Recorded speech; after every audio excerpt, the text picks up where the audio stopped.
Welcome to the 5 for 2 podcast with me, your host Adele, where we say no to careers where you're trading 5 days of misery for 2 days of fun. A place we discuss all things career, confidence, and money moves. I want to motivate, teach, and empower ambitious women to achieve more, earn more, feel more confident, and enjoy the work they do. It's all about believing you can have everything you want in your career and then going and getting it. So if you're ready, let's get into it.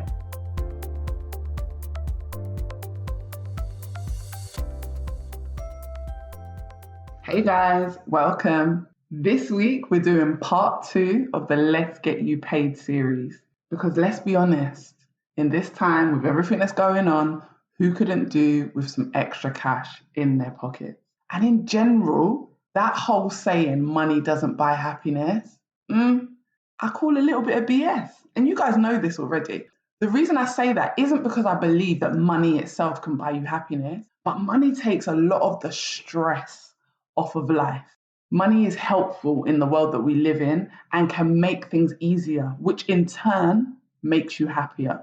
Money helps you to do the things that make you happier, whether that's taking care of your family, going on nice holidays, feeding yourself. You can't eat unless you have the money to go shopping and buy yourself food. So like I said, although yes, technically money can't buy happiness, that saying, I feel like, was placed on us for us to not realize that actually we live in a world and in a society where money does influence how happy you are. So many people are stressed out, frustrated, depressed because they can't pay their bills, because they haven't got enough to heat their homes or feed themselves. So money doesn't buy happiness, but it directly impacts your happiness. Anyway, I digress. Let's jump into part 2 of Let's Get You Paid. This week, I'm talking all about negotiating and showing your value. And I know a lot of you get nervous.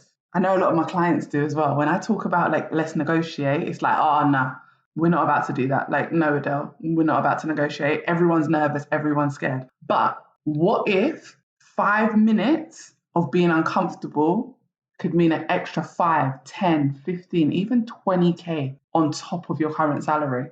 Isn't that 5 minutes of awkwardness, that 5 minutes of uncomfortable worth it? And if you're still saying no, don't worry. I want to talk you through how you can feel more confident when you negotiate.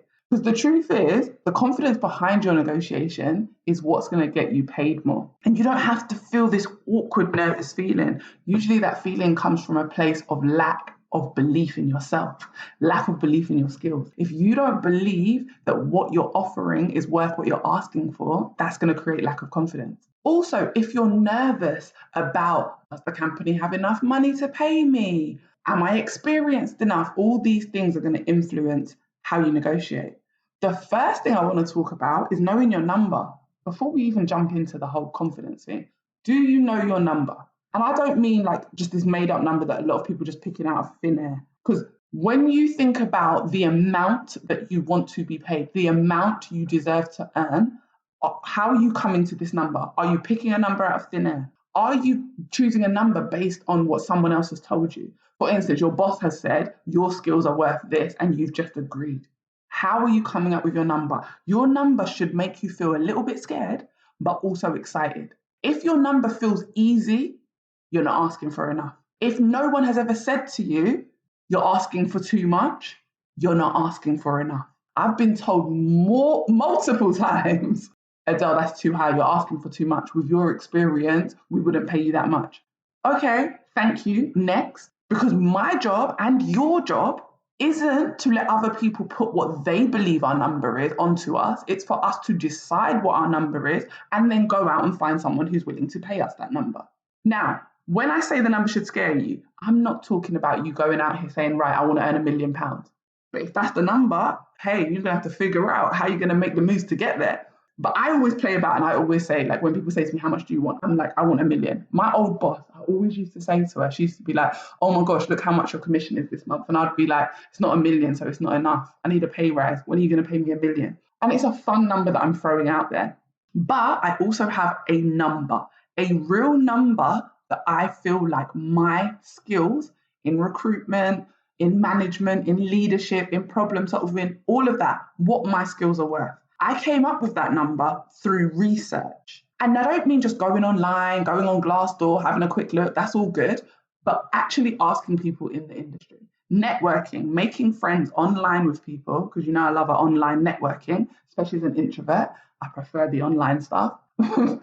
Having one-on-one conversations with people who are in the industry, having conversations with people who are already where I want to be, finding out what their salary is. And no, not everyone likes talking money. I'm someone who actually doesn't like talking about my salary. But for the purposes of my career and my growth, I will talk about it. I will talk to certain people. And I won't necessarily say to them, what is your salary? It's about asking, what is the salary for this type of role? Where would you say this type of role sits when it comes to salaries? Ask people who really do it. Because you might be working for a crap company who's telling you all these low salaries, and realistically, you should be being paid at least 10K more than you're currently on. Most of us are underpaid by at least 10K, especially as women. But who are you asking? If you're asking friends and family who don't do that job, how are they going to help you? They can't advise you because they've not done it. They've not been there. So you need to be talking to people that do the role. You also need to be looking at how much experience you have, because that's something to add on. Even without experience, you can negotiate. But if you have experience, that's even more. That's a bonus. You should be talking about okay, so I've been doing it for this long and I'm good at it. Because it isn't just about how many years you've been doing it for. You can do something for 5-10 years and not be very good at it. I'm talking about what are you good at? So instead of thinking just in terms of experience, think in terms of what you did during that time, what you achieved and what you're good at. When I go to an interview, I'm selling my problem solving skills, 100%, no questions about it. I can solve some problems. Whatever the problem is, I'm pretty good at solving them. So my years of problem solving experience is what I'm selling, because I've got years of practice, years of doing it well. My years of management and leadership, I've been in management since I was 19. I'm going to talk about how I'm good at it and how in every job I've been promoted into leadership, even if I didn't start there. How I've led teams to success, how I've led my teams to fix things, to make money, to grow a business. What have I helped a team do? So when you're thinking about your experience, what are you good at?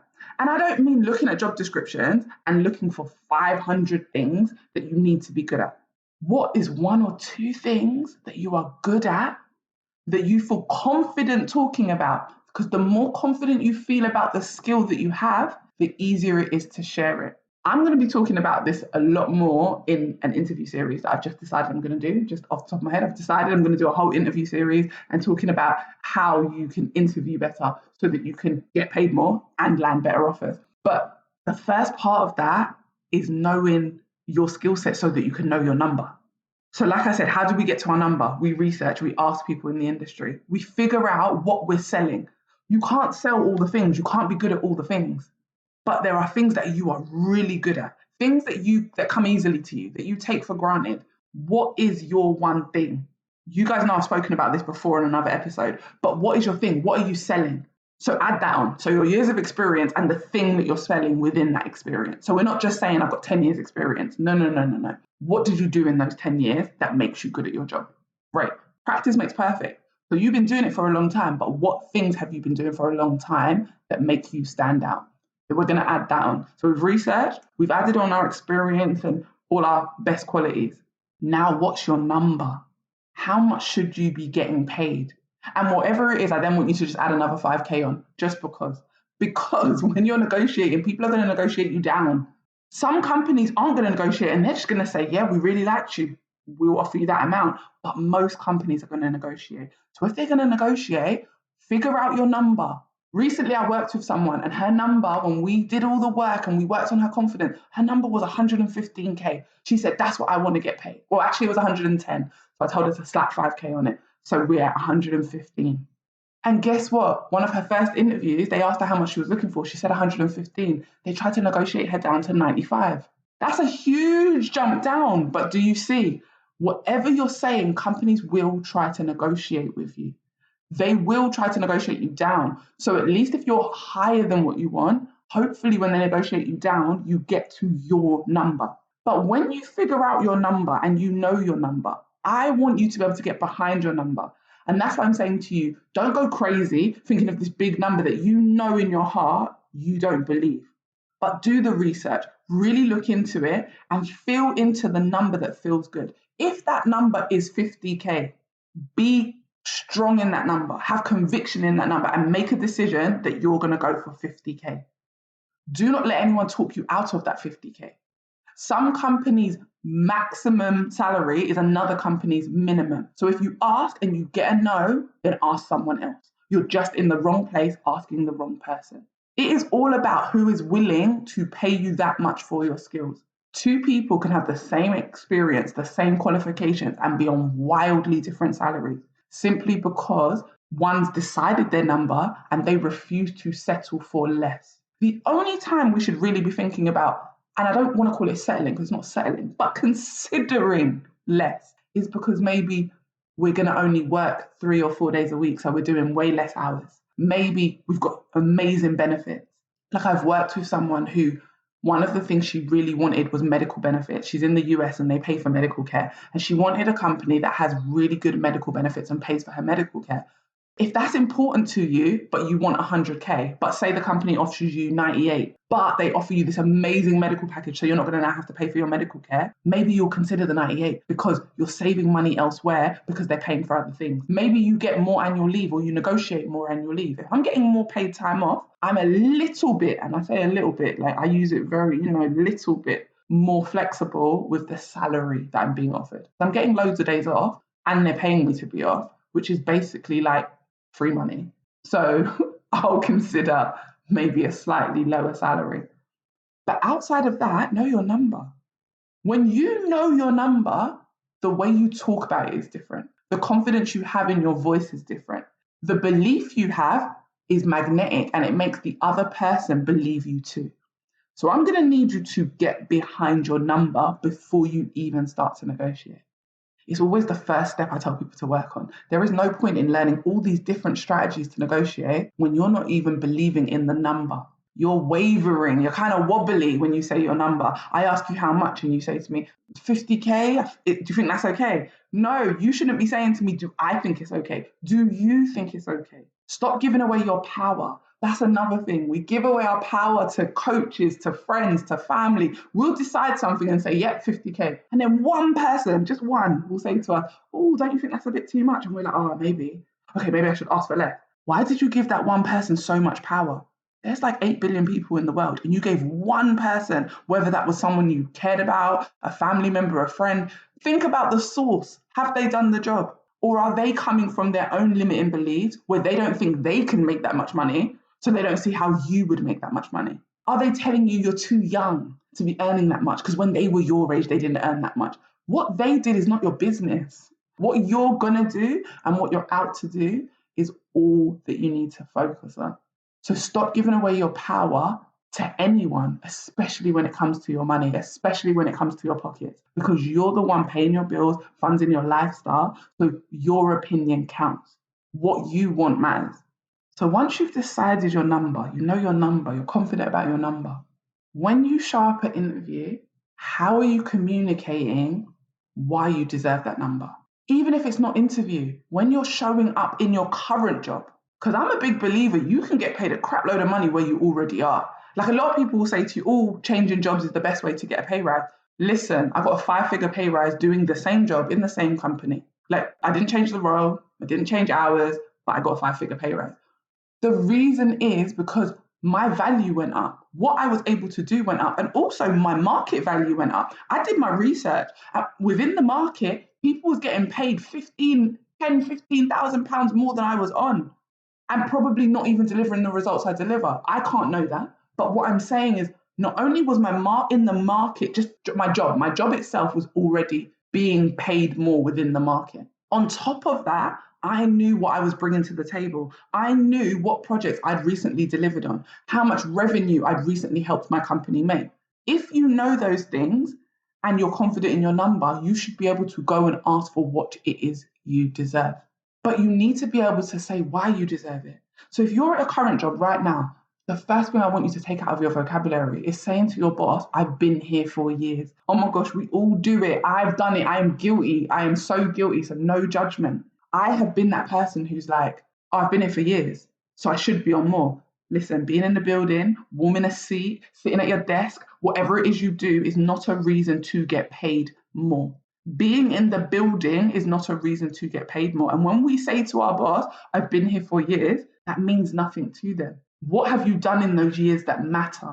How have you helped them make money, save money, close cases, keep them compliant so that they don't get in trouble or get lawsuits? What are you doing that is helping your company? I hear people all the time that will say to me, I'm just an admin assistant. The administration needs to be done. It helps keep your company compliant, which affects something. It affects the bottom line in some way. Companies hire people to affect their bottom line. It saves money or makes money. Being organized, having all the administration in place, whether it keeps them legally compliant or whatever it does, or it saves them time. Like a sales team, if you support a sales team, the sales team can't make more sales if they're bogged down with admin work. So you influence the bottom line. It's how you communicate it. You need to be talking in the sense of how do you influence what's going on in your company. Once you communicate how you impact what goes on in your company, that's how you get pay rises in your current job. Once you show them how valuable you are. In part one, I talked about being irreplaceable. How do you make yourself hard to replace? No one's irreplaceable, but some of us can make ourselves hard to replace. And you do that by firstly going back and listening to my last episode. I'm not going to go into all of it, but simply by doing your job, but also being well-versed and skilled in being able to support your team, your manager, whoever it is, in a variety of different things. When people turn to you and are like, oh my gosh, can you help me with this? Or you're a star, you're always really good with this. They don't want to have to train someone new to replace you. They would rather give you the extra money. And I want you to have that in your mindset when you go on interviews or when you go and talk to your boss. If you can communicate the value of what you do, people are more likely to offer you more money to do it. They don't want you to go somewhere else and help their competitors do it. They want you to do it for them. And if it's not your current job and you're going to an interview, again, you need to communicate in terms of why what you're able to do matters.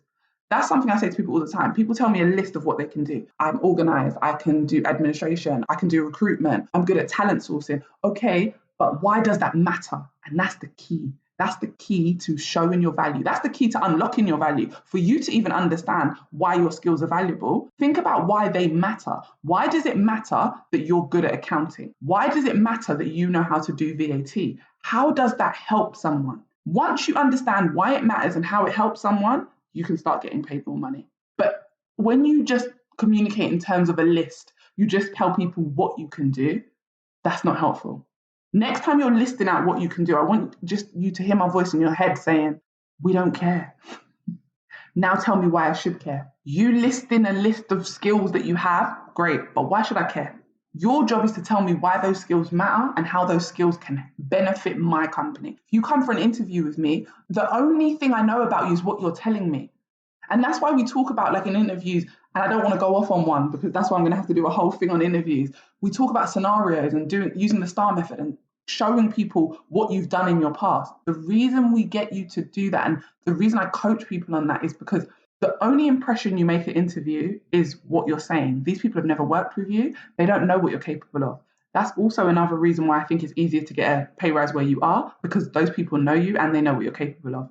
A new company doesn't know anything about you but what you tell them. If you're confident in what you're saying, it is believable. And when you go for interview, you are selling potential. You're not selling facts because they don't know that it's a fact that you're good at something. But if you can communicate why it matters, it helps them to see you doing the role and it helps them to believe you. And it also helps them to realize you deserve every penny you're asking for. So we've spoken about your number, knowing your number. We've spoken about communicating the value so that when you negotiate, it makes it easier. If you know your value as well, I promise you, you will feel more confident. Instead of focusing on 10 things that you might not be able to do, what about just even 2 things that you're great at?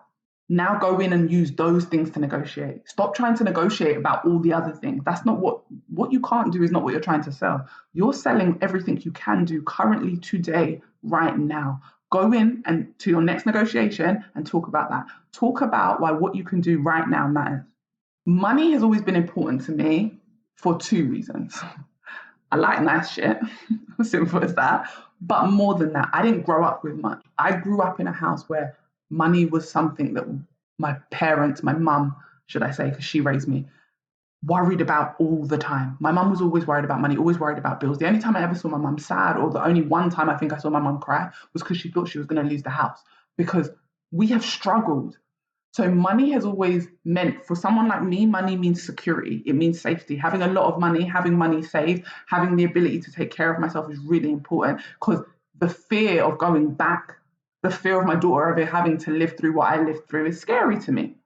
So I always wanted money to feel safe. But then the more I worked on the mindset and the more I grew, I realized I want money for more than that. I want to be able to travel. I want to be able to take my daughter to nice places. I want to be able to set my daughter up for the future. Like, I want to build generational wealth. You hear that all the time, but I truly want that. I want my daughter to have something. Like, if I'm not on this earth, I want her to have at least seed money that she can get a mortgage or start a house, start a business. I want to leave things for my daughter. I also want to help support my mum.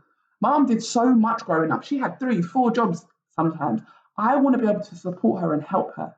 So to be able to help my mum, to be able to travel to nice places, build generational wealth, to be able to invest, to be able to live comfortably, create passive income, have a business, these things take money. For me to be able to give to charity and help other people, which is something that's close to my heart, I can't do any of that if I'm broke. I can't do any of that if I'm stressed out and struggling for money.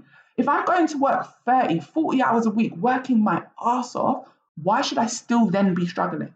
That was the life I grew up in. I watched my mum work 2, 3 jobs and still struggle. Hell no, will I be in that position. I'm not about to use my blood, sweat, and tears and still have to say no to things that I really want. Still have to be like, no, I can't come on that holiday, girls. Can't afford it. No, say no to my daughter because I can't afford things.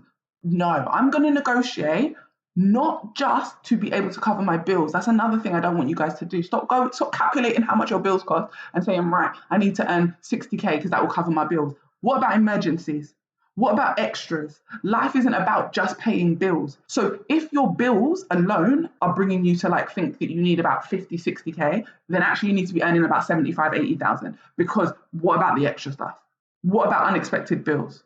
If you've got kids, listen, kids are a bill in themselves. There is always something to pay for. Finances are a big deal when you don't have enough. They feel less stressful and less worrisome when you have more than enough. When you're able to have an emergency fund and a savings account and still be able to travel. When you're able to pay off debt. For me, it was being able to pay cash for my holidays, like being able to just pay them, not having to use a credit card. And don't get me wrong, I use credit cards, but I'm saying being able to not have to use a credit card and just pay cash for holidays, being able to pay off my entire debt so it was at zero. That's really important to me. But the only way I can do that is by consistently earning more for the work that I do, consistently earning more for my blood, sweat, and tears. I did that by negotiating, by asking for more, and then creating demand around my skills, letting people know this is what I'm able to do, this is why it matters, this is why you would need it and it would benefit your company, so now you can pay me more. Communicating the value of your skills is so important so that you do not have to settle for peanuts. So many of you are great at what you do, but you don't know how to communicate it. Or you're not communicating it because you haven't even realized that that's the key, that's the part. Negotiating is nothing more than you telling someone why what you're able to bring to the table can help them. Negotiating doesn't need to be this awkward, icky feeling. It's literally you saying, I'm actually really good at this thing, and I think this thing will help you in your company. I'm happy to come and do it for you. This is how much it's going to cost you for me to come and help you do this thing. That's all negotiating is. So if you want to be able to do the extra things on top of the normal life things, then creating demand around your skills and negotiating is going to be important. Stop asking for just enough. Stop asking for just enough to cover the bills, because it's not enough. Because when the bills go up, energy prices suddenly rise, you don't have enough. When your children have got school trips or you want to go on a nice holiday just so the family can have a break, you don't have enough. Mortgages are expensive. Things are going up. Shopping is expensive. My shopping bill's almost doubled in the last few months. If you're always asking for just enough, you will never have enough. Before you go into your next negotiation, there's one more thing I want you to do, and that's give your money a purpose. And I just told you some of my purposes: building generational wealth, helping my mum out. Your purpose might be totally different. It might be to pay for a wedding. It might be to help your grandparents out. It might simply be to upgrade the stuff in your house so that when you come home, everything's not falling apart and it feels more comfortable. It might be just to go from a 1 bed to a 2 bed. Whatever it is, give your money a purpose. Why are you asking for more money? Why in your mind? I don't want you to go and tell them why you're asking. Like, I hate when people try and negotiate and say to me, well, bills have gone up. Okay, that sounds like a you problem. Tell me why you deserve to be paid more, not your current situation. If you want to change your situation, have it in mind. Use it as your fuel to get yourself more money. Use it as the thing that makes you think, you know what, even if negotiating is hard, it's awkward, it makes me scared, it makes me sick to my stomach. Even if it does all those things, it gives me like a real, like I get that, like when I'm nervous, that stomach feeling. Like I just want to go to the toilet all the time. Like I get a nervous tummy. Even when all those things are happening, because you've given it a purpose, because you know why you want that money, because you know the life you're trying to build, the life you're trying to create, it will make you make yourself awkward. You will feel all those horrible negative feelings and still go and do it anyway. You will still go and ask for more money because your money has a purpose. You're not asking just to ask, you're asking because your money has a purpose. What you're trying to create in your life requires funding.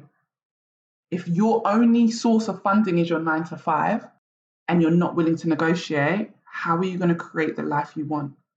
If I wanted to go, for instance, if I wanted to go on holiday to Vegas or something and I can't afford it, I don't just say to myself, oh, well, let me go somewhere cheaper instead. No, I'm going to say to myself, what do I need to do? How much do I need to save? How can I get to Vegas? Maybe I'll say, let me go at a cheaper time of year. Now that I might do.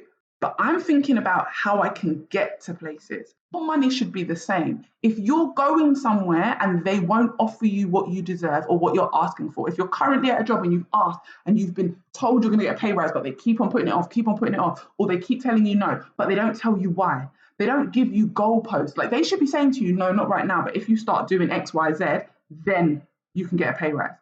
You should be working towards the pay rise because they know you want one. If that's not happening, then you need to go somewhere else. Stop saying, oh, just because your boss says you can't get a pay rise, just because your boss says it's not in the budget, okay, then you agree. I need you to stop changing your goals to accommodate your limiting beliefs because that's what it is. Your limiting beliefs are making you think you can't get paid more. Stop changing your goals to accommodate your limiting beliefs and instead change your limiting beliefs to accommodate your goals. And if you missed it, I'm going to say it one more time. Stop changing your goals to accommodate your limiting beliefs and change your limiting beliefs to accommodate your goals.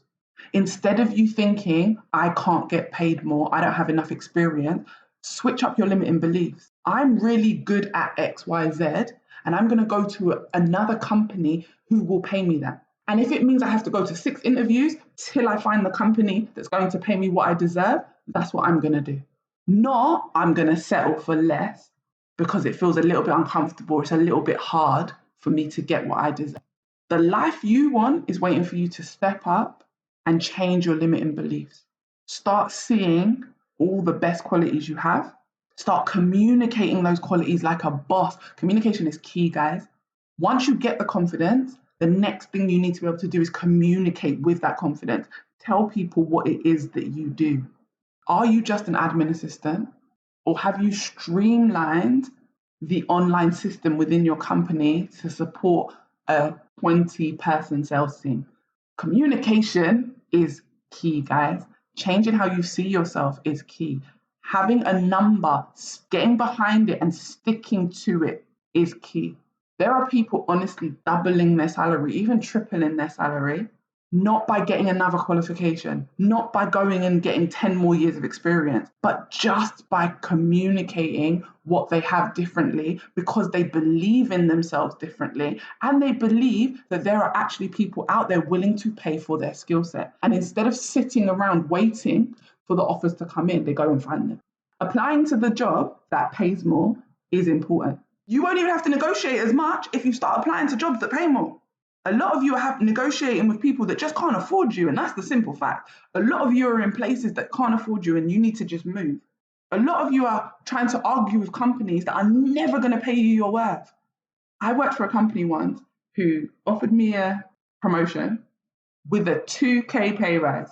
but I was going to now be in charge of loads of people. I was going to be responsible for revenue, and you want me to do that for 2K more? No, that 2K was going to get eaten up by the tax man and everyone else. No, I said, if I'm only getting 2K, forget it.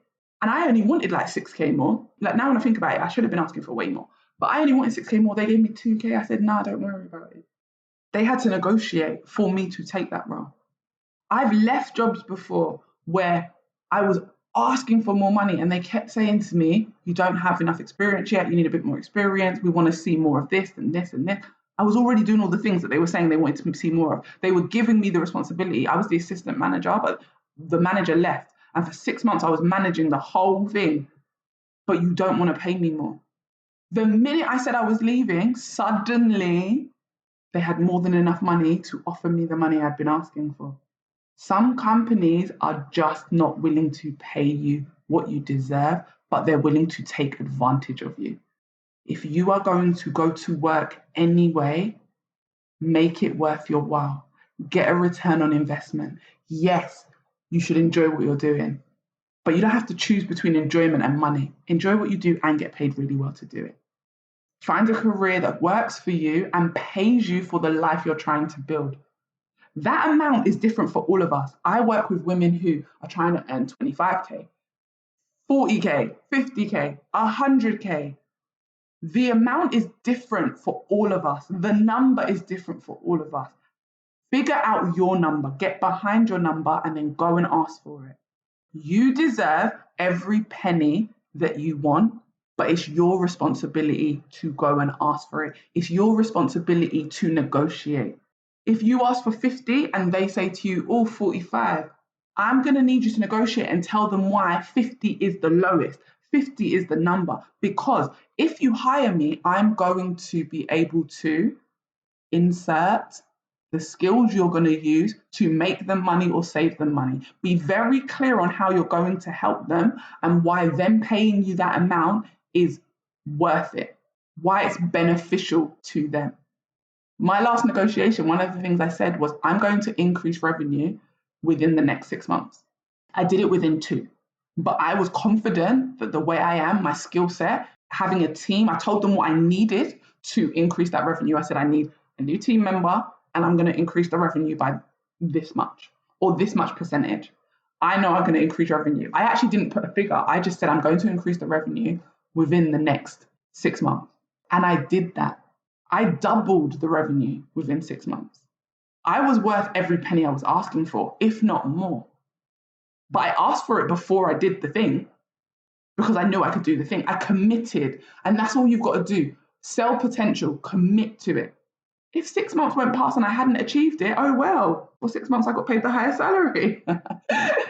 But no, you don't have to go in like that. But what I'm saying to you is have a little bit more self-belief. Show up for yourself. Your company, your boss is always going to get from you what they want. No one is paying you as a charity. You're not a charity. This is not community service. This is not charity. No one is paying you for no reason. They're paying you to solve a problem. They're paying you to do a job in their company that needs to be done. Go and negotiate. Tell them why what you're currently on isn't enough and how much they're going to need to pay you to keep you doing the job you're currently doing.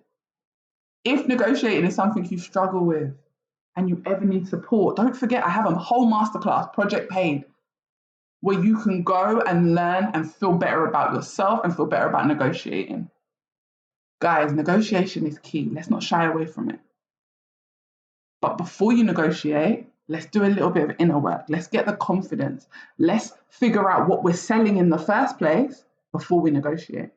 To show up as the best version of yourself and to make negotiation feel less icky and less awkward, it starts off by figuring out what skill it is that you're selling, deciding what you can commit to and what you're going to be able to offer a company if it's a new company and you're going for interview, communicating the value of your skills, and then not settling, not accepting less than you know your skills are worth.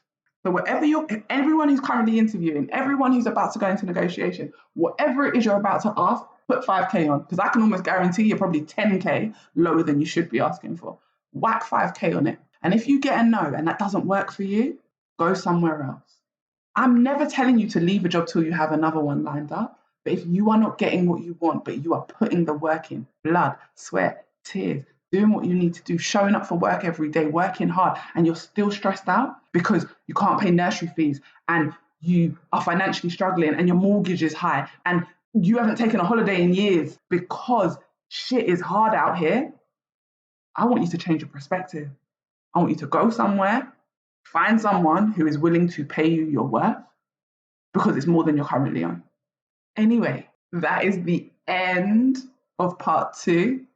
Part 3 is going to be all about mindset and how you see yourself and what you need to be thinking to get more money. It's going to be about money mindset because your money mindset is important. But thank you for joining me on this part 2. I hope you've enjoyed it as much as I loved recording it. And I'll see you in the next episode. I hope this episode gave you exactly what you needed and motivated you to confidently take steps towards your next career move. If you enjoyed it, screenshot and share it on your socials, tag me on Instagram, and come join my community of amazing women working on leveling up their confidence and career. Thanks for listening and see you next time.